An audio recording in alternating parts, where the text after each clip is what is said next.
السلام عليكم ورحمة الله وبركاته. اللهم صل وسلم وبارك على سيدنا محمد صلى الله عليه وسلم.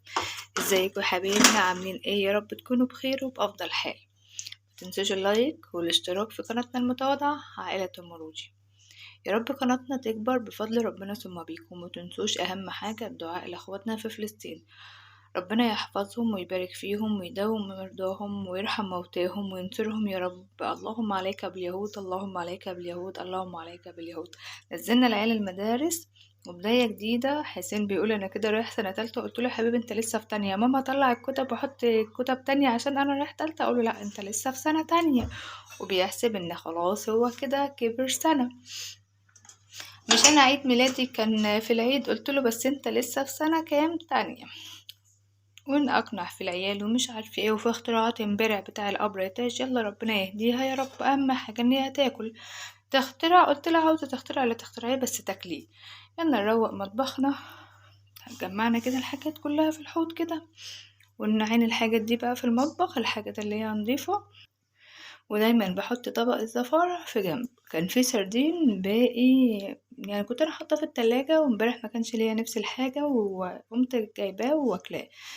العيال كنت انا طبعا عامله لابروجي رز بالشعريه، بوروا الرز وحطيته للطيور. حمدت ربنا والله اللي انا عندي فراخ.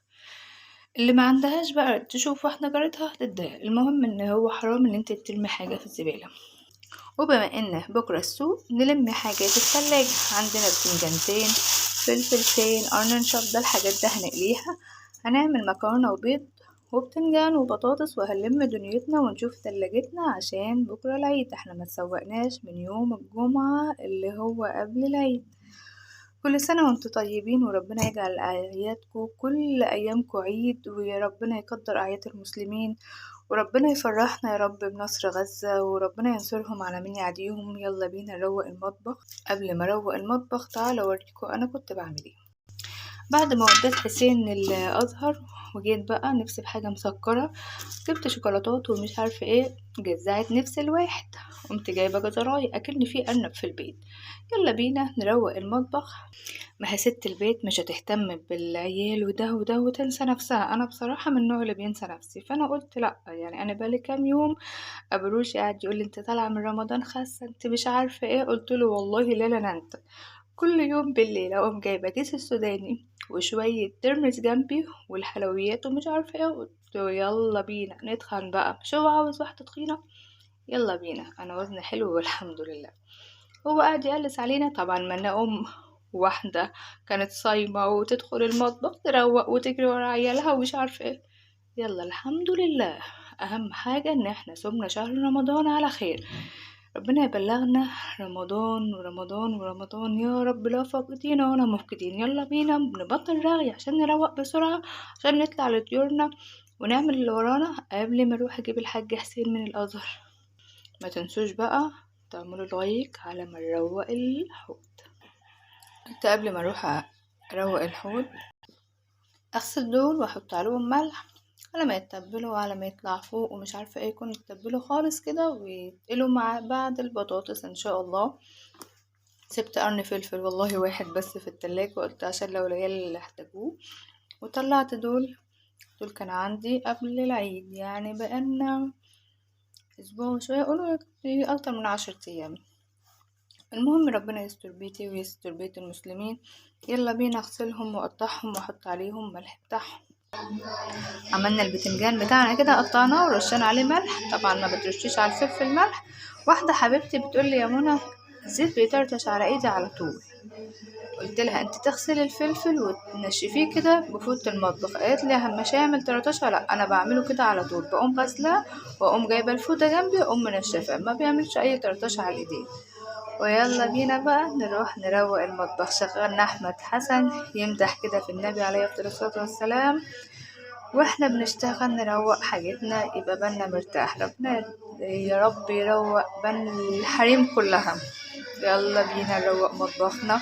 يا رب نكبر باللايكات بتاعتكم بفضل ربنا ثم بيكم قناتنا تشتغل وتكبر، وانتوا اهم حاجة هتكونوا سبب في تكبير القناة. ربنا يا رب يكبرها ويوصلها كتير كتير لكل الاماكن في العالم. خلصنا الحوض كده وشطفناه وشطفنا طبق السردين اخر حاجة طبعا، لانه كان فيه تشكيلة لما اتبقى رنجة وكده حطيته في طبق واحد السردين مع رنجة. تعالوا بقى نشوف الابلة روجي عاملة ايه على البوتاجاز. والله انا حطيت الصينية، يعني رحت روقت قدام الكمبيوتر لقيتهم حاطين حلويات والصينية البوتاجاز يعني نوعا ما. نديله تشطيفة ونعلق على المية ونحط كده البيض ونطلع لطيورنا عشان يعني دول روح وهنتسأل عليهم. انا ما غسلتهوش، انا جبت سلكة ناشفة ما فيهاش اي مساحيق ولا اي حاجة غسلتها بيها، وهعمله بقى بقماشة كده اطوقه ونحط الحاجة بتاعته. كل الحاجات دي هروقها ان شاء الله في الاجازة، لان طول فترة الدراسة انا ببقى تعبانة، بصحى بدري بنام معاهم بعمل معاهم، لسه اطفال معتمدين على ربنا ثم عليا. يلا بينا نقمع القماشة ونحط الايه حوامل البوتاجاز. قلقت على البيض كده، هقشر البطاطس بقى ونقعها في مية وملح. عاوزه اخلص اللي ورايا خالص عشان لما اطلع فوق للطيور ما يبقاش ورايا حاجه. وفي طماطم طبعا الحته اللي عليها مش حلوه احطها في اكل الطيور هي كمان. وانا بقشر البطاطس النور قطع، قال لي والله ما انت عامله صلصه المكرونه، شكلي هطلع فوق الاول بس هجهز الطماطم برضو واحطها في الخلاط. بين الساعه 1:15 النور لسه مجاش للاسف. قلت اما ادخل انام شويه، ببص لقيت المنبه بيرن عن ميعاد حسين. قلت اسلق المكرونه كده، لو ملحقتش هدفع عليها واروح اجيبه ان شاء الله. شكلنا كده هنشتغل بالصلصه. حتى برجيكي عملت له فطار وسخنت له العيش وعملت له مش عارفه ايه. قلت النور هيجي، لا بحسبه انقطع من عندي، بس لقيته من الدنيا كلها. يا رب يجي بقى عشان ولا نستعمل صلصه ونستعمل الطماطم العاديه بتاعتنا. متنساش باللايك يا حبايبنا والاشتراك وتفعيل زر الجرس. كنت مطلعة علبة الصلصة عشان أعمل مكرونة، والله العظيم من ستر ربنا النور جه. دوب طبقت الهدوم وقلت لو حسين اتأخر أنزل أجيبه، لقيت النور جه. قلت بقى أستغل وأعمل الطماطم بأنه هيبقى روتين بقى كل يوم ولا حاجة. قطع النور ده والصيف داخل علينا ربنا يسترها. البايظة رمتها للطيور، وهعمل دوت لو فيها أي حتة هرميها للطيور برضو. ونعمل ديت ونروح حطانا معلقة صلصة المكرونة. عملنا المكرونة اهيت متربقة طماطم، وعملنا البطاطس طبعا هنقليها، وده البيت بتاعنا. يلا نعمل الحاجة اللي تأمن النور جه بسرعة قبل ما يقطع تاني. بنتسلى في الجزراية حتى والنور قاطع. كنت أنا خدت معلقتين مية سلق المكرونة، حتى لو أنا هعملهم برضو بمعجون صلصة طماطم. عصرة الطماطم بنزل بقى بمعلقتين زيت وطماطم، بس هحط الطماطم الأول وبعد كده معلقتين زيت. جهزنا بقى الطماطم، حطينا طبعا مية السلق وحطيت نزلت بعصير الطماطم ومعلقتين زيت كده. وهنا بجهز الزيت عشان نصفيه ونقلي فيه البطاطس والبتنجان والفلفل بتاعنا. يبقى كده غدا بسيط خالص، مكرونة وبيض وبطاطس وبتنجان، زي اي غدا طبيعي في اي بيت مصري عادي. ما فيها صلصة يبقى نحط سكر. حطيت سكر وحطيت بابريكا وحطيت كزبرة. هنزل بقى بالملح والكمون بتاعنا ونسيبها خالص تتسبك. من لخبطة الأستاذ حسين لينا ولا صفانا الزيت ولا عملنا أي حاجة، نزلنا بالبطاطس على طول كده. هننزل بحتة الفلفل ديت في المكرونة نقطعها حتت حتت الأول. والصلصة بتاعتنا خلاص، ننزل بقى بالمكرونة بتاعتنا ونشطف المواعين اللي فيها. حطينا المكرونة في الصلصة بتاعتها. يلا بينا نروق الحاجة بتاعتنا عشان نطلع للطيور تاني ونروح المشوار بتاعنا. الاختراعات وسنينها مش عارفة كانت عاملة ايه امبارح، والله داخلة من باب الشقة وانا قلت لها قبل ما امشي ما تفتحيش البوتاجاز وانا مش هنا، لقيتها حاجة محروقة كده مش عارفة.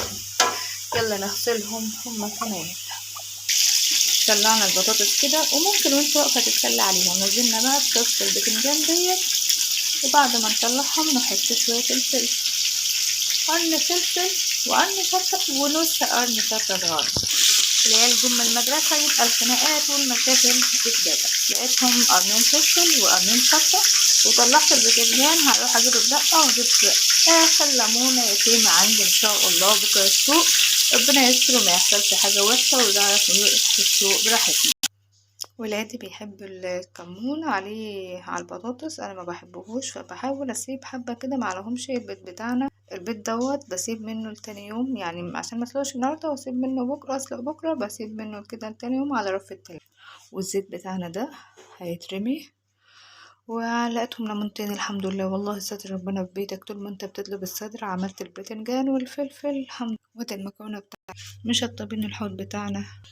نطلع فوق بقى للطيور، كنت طالعه لهم الصبح فعلا بس هطلع لهم دلوقتي عشان ابص عليهم كده. كنت حاطه لهم بقى الاكل، ما حطلهمش علف ولا اي حاجه. هنطلع دلوقتي احط لهم العلف بتاعهم. ربنا يبارك لنا فيما رزقتنا، اللهم بارك لنا فيما رزقتنا يا ارحم الراحمين. اللهم استر بيتنا ويديمها عمر عند ربنا كده. دايما اطلب الستر من ربنا والصحة، والله العظيم الستر والصحة هما دول. ولا تقول مال ولا اي حاجة، المال بيروح. اهم حاجة ستر ربنا عليك، وان انت تبقى بصحتك كده، تخدم عيالك وتخدم بيتك وتخدم نفسك وربنا. والله العظيم كل حاجة بعد كل ده مع السلامة بقى. ما تنسوناش باللايك والاشتراك في القناة. يا رب قناتنا المتواضعة تكبر بفضل ربنا ثم بيكم. اللهم صل وسلم وبارك على سيدنا محمد صلى الله عليه وسلم. دعواتكم لفلسطين. اللهم عليك باليهود، اللهم عليك باليهود، اللهم عليك باليهود. اللهم انصر اخواتنا المسلمين في كل بلاد العالم يا ارحم الراحمين. والسلام عليكم ورحمة الله وبركاته.